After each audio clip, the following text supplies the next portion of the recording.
let's talk a little bit about diet. And when I think of diets for SIBO and for IBS, I divide it into two categories.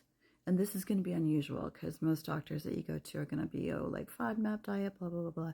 The whole thing about the low Fodmap diet is that it decreases the fermentable foods.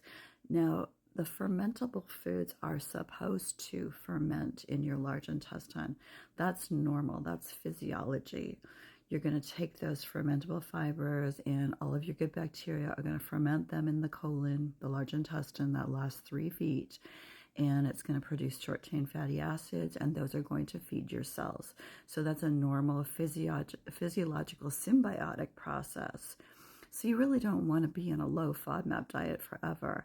The reason for that low FODMAP diet is because the rationale is, okay, you're fermenting in the upper GI. So if you have fermentation symptoms in the upper GI, like from your belly button and above, then it's reasonable that you have an overgrowth of the wrong bacteria in that area.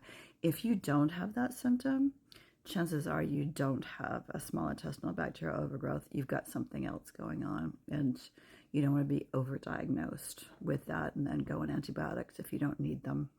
So fermentation is one aspect of diet, and the other aspect of diet is inflammation. So let's separate those out.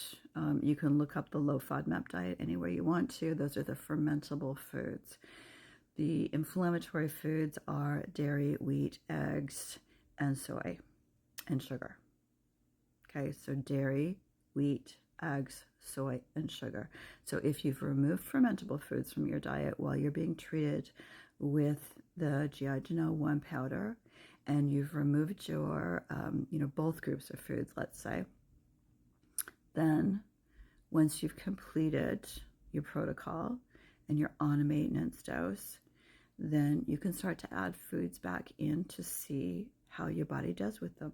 Now, I do this in those two categories. So for the fermentable foods, what you want to do is, let's take legumes, for example. Open a can of legumes or cook up a pot of legumes, cook them really well, and then add little bits every day, like a teaspoon, tablespoon every day. Because what you're doing then with those fermentable foods is you're coaxing the bacteria that you want in your colon that are going to go through that process of fermenting those like they're supposed to and feeding your colonic cells with the healthy short-chain fatty acids and all the other things those short-chain fatty acids do. Okay, so that's fermentable foods. Add them in very gradually.